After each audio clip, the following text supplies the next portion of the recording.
Ooh. Oh, hi, Atlas. Lewis, you're supposed to introduce this. I know it's been a while, but... Yes.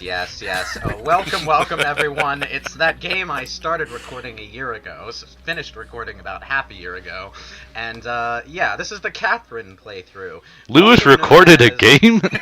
Also known as the only next-gen game Atlas has made for the 360 and the PS3 that I know about. Does Persona 4 Arena count?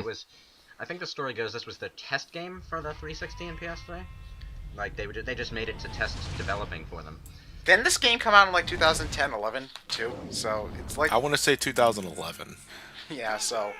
They're kind of late on the ball here, I suppose. And you know what? It doesn't even flow that well. This game is like playing through an anime movie with occasional puzzle block pushing stuff. Yeah, I never hear interactive anybody movie. talk about the puzzle aspects of this game. Whenever anybody talks about Catherine, it's always the relationship story stuff that people are talking about. And hello, Yeah, folks. Hello, Elite Beat Agents. Can I just say, I hate this character so much. May I jump the gun and ask why? Because she exists for... all she does is spell out the game's symbolism for you and hit you in the head with a sledgehammer. Well, that's because so Atlas it's is about Atlas. as subtle as a sledgehammer. Well, you know, the game itself would have been fairly subtle if it weren't for this thing. This afro and cleavage shot right here sitting at the bar. And you know what? The only other thing she exists for is a secret ending in one of the extra modes where... Does it involve a UFO? It involves, when you beat the final challenge level, Trisha comes to quote-unquote your apartment and basically sleeps with you after a fade to black. Oh, I was hoping it would involve a UFO and a dog of some kind. No, Ryan, no. Basically, spoiler alert, because I'm not showing this in the playthrough, the entire game was Trisha, who is actually the goddess Ishtar, trying to find a replacement for her cheating husband. What? Yeah. It's symbolic. So, you know, I just basically try to pretend that the entire story surrounding the Babel mode doesn't exist, because the game is more interesting when you just throw out the fourth wall bullshit. Well, Atlas, Yeah. Atlas likes to borrow a lot. Atlas, again, is a very small team, so they reuse a lot of different stuff. Like a lot of the same developers and artists and stuff work on all of their games. Even the voice actors are basically this. It's the same cast in every single game. Even so, they have different styles to work with. Like, you have your Persona style, which is also in this game, where everyone's got vaguely realistic body structure and clothing designs. Then you have your digital devils. No, not your digital. Your Devil Survivor 2 style with the anti-grav boobs. I love Devil Survivor's anti-grav boobs. It's awesome. And then you have your trauma team where people look normal, but then they can do weird shit. You mean like jumping onto helicopters and? Yes. Go ahead. Atlas is the only Atlas that... Atlas is just Atlas, and I love Atlas. Yeah, they're basically given an economy package for every budget they ever have, and they work wonders with it. I'll give them... it's like, that's part of what I like Atlas so much. They don't need a massive budget to make a good game. Wonder if Sega will eventually start giving them a bit more money. Well, Sega doesn't have that much more money. have money. I think they might have spent all their Atlas budget on just buying Atlas. Being honest, I've seen more...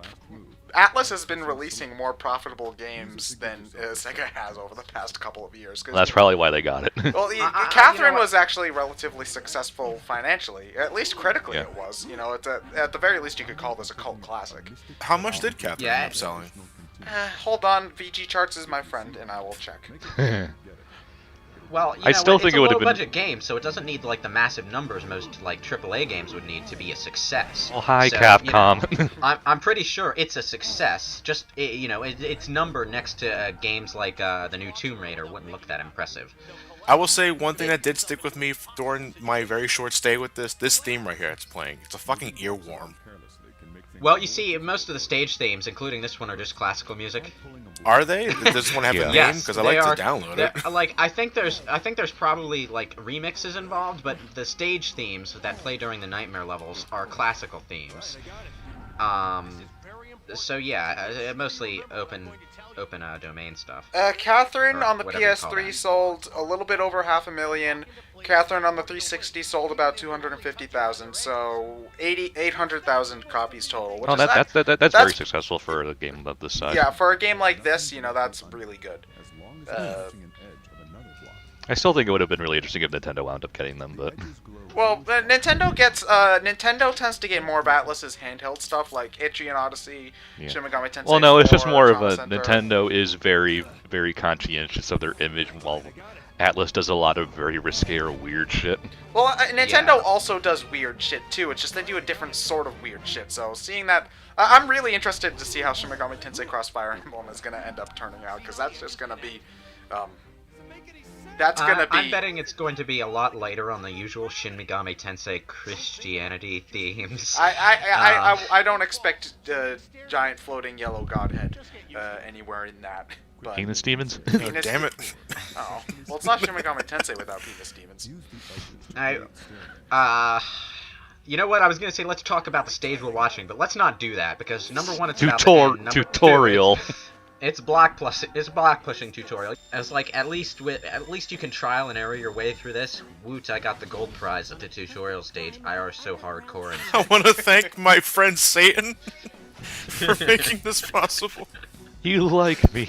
You really like I really, really wanted to make this a complete gold prize run through the game, but I got a silver prize in stage 7, which is the co-op Catherine run through stage, and I just couldn't be asked to play that stage more than once because it is just the pathfinding. Well, you'll see when we get there. It's horrible. Worst part of the game, hands down. Also, they're trying to pass this game off as taking place in America for the localization purposes, but I don't think any American apartment is ever this small. Oh yeah, that Atlas Well, is. there It's are. not. I still don't think it's as bad as the Trauma Center localization fiasco that happened. Yeah, it basically Shin Megami Tensei and Persona are the only games I know about that Atlus makes that they localize as taking place in Japan. Well, because they take place in Japanese schools and they're so different from ours, you can't really. Yeah. Hello? You know, they skate over a lot of Japanese culture things, but the most glaring thing is the apartment, which is tiny. If they made apartments this small in America, I might actually be able to afford one on a minimum wage job. Okay, I'll be right there. Yeah. I almost wish they would do that. Sorry. I'm sure there are in certain cities.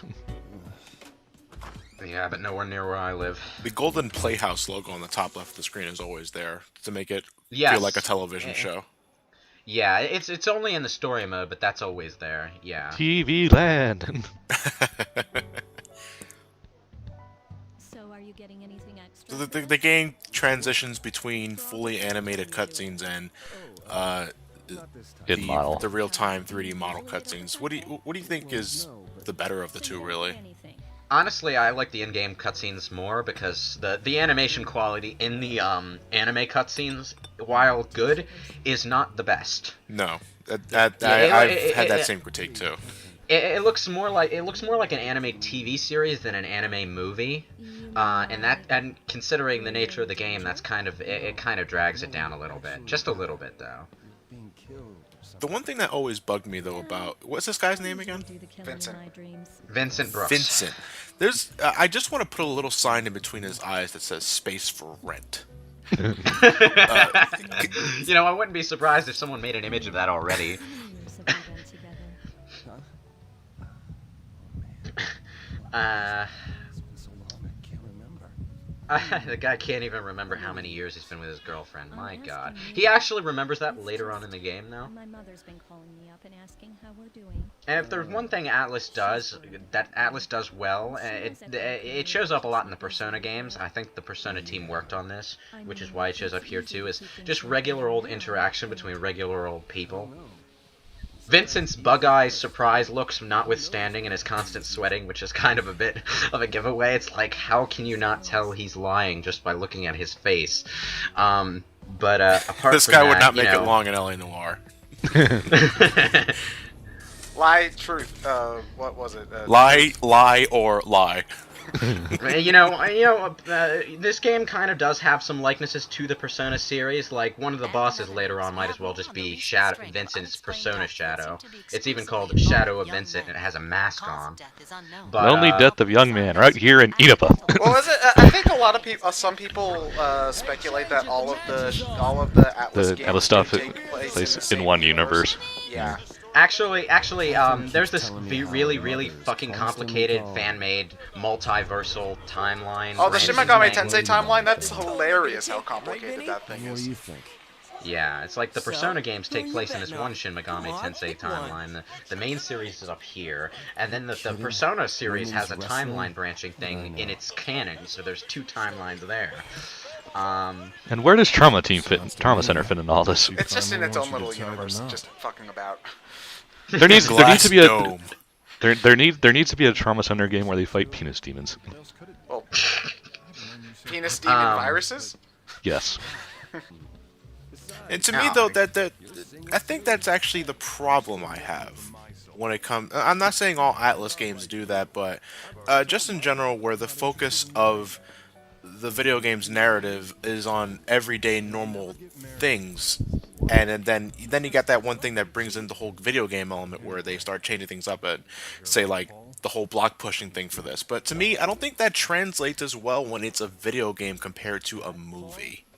Well, I feel like being able to play a game, a story-based game, does sort of inherently make you more attached, because when your decisions impact what's happening, it's a lot easier to get engrossed in what's going on in the story. I think it depends, but I'm talking more specifically if the narrative's focus is on the everyman dealing with everyday problems.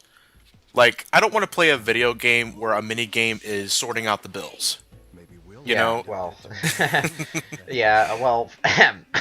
Fable 2, blacksmith I don't like that bartender cough. job, bartender Jason. job, wood chopping job, the hours you spend just grinding money. And here I'm going through all of the junk mail that I get because this is like my Are you last unsatisfied with your penis size? Damn it, Ted, you took my joke.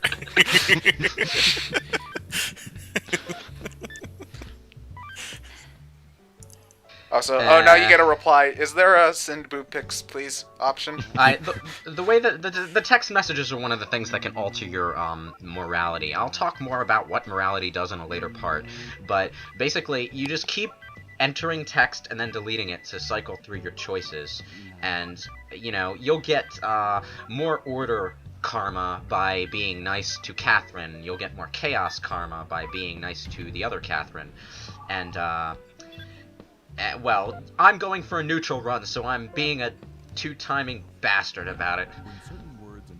So I'm being nice to everyone. Aren't I such a nice guy? Vincent doesn't know who he is anymore. The only real thing about the text messages that you need to keep in mind if you're going for trophy completion is you need to answer a certain number of texts by the end of the game to get the text message trophy. Which basically means being a 2-timing asshole so you get as many text messages as you can get. Yeah, I also want to point I'm not out, at the bar. You're at the bar.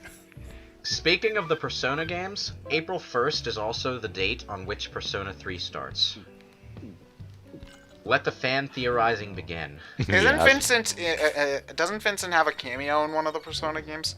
Like In Persona 3 Portable, this was before Catherine actually came out. They put in a Vincent lookalike. They added a mole to his face. And I think he actually has a different name in development, but he hasn't actually named in game. He alludes to having dreams that are very similar to what's happening in Catherine, but it's not. They've gone on record saying it's not actually Vincent, so they're not tying the game in with him. It was just a thing that they threw in while Catherine was in development. it was a reference. Yeah, it was a reference. Just a thing that they threw in. Early bird reference, yeah. And enter the improbably scantily clad blonde chick. Hi, excuse At this point, Vincent would have probably been crying foul if he wasn't drunk at the time, because you're not going to see many girls like that pretty much anywhere, really. It was Well, I the guy don't know they how called you can- Barkeep. Well, I don't That know. guy is actually called the Boss. That's his name. That's all anyone ever calls him. He has a name, but that's spoiler-tastic as fuck. Is it Big Boss? No. Is this a Metal Gear Solid game, Lewis? Is that the revelation at the end? Nah. No.